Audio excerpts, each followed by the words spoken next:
Il rischio è che la badante a cui è molto affezionata il nostro tutelato, in genere sono iscritti al nostro sindacato di pensionati, si trovi senza questa figura perché l'obbligo del Green Pass non può da tutte essere rispettato. Questo è l'allarme che lancia il sindacato dei pensionati CISL. I motivi sono vari. La provenienza delle badanti, prevalentemente dall'Est Europa, porta con sé la possibilità che siano vaccinate con il siero russo Sputnik, che non è riconosciuto dall'Agenzia Europea del Farmaco. Stando ai dati dei loro associati, che però sono evidentemente parziali, c'è un 5% di assistenti alle persone anziane non in regola con il Green Pass.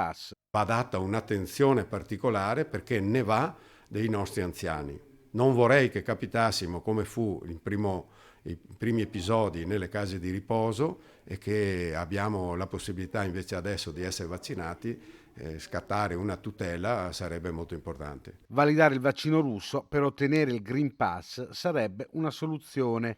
Praticare opera di convincimento verso chi non si è vaccinato, l'altra via. Si riconosce lo Sputnik, è stato già riconosciuto per gli abitanti di San Marino che lo hanno effettuato, non si capisce perché non venga fatto, non venga rilasciato il Green Pass a chi ha fatto lo Sputnik.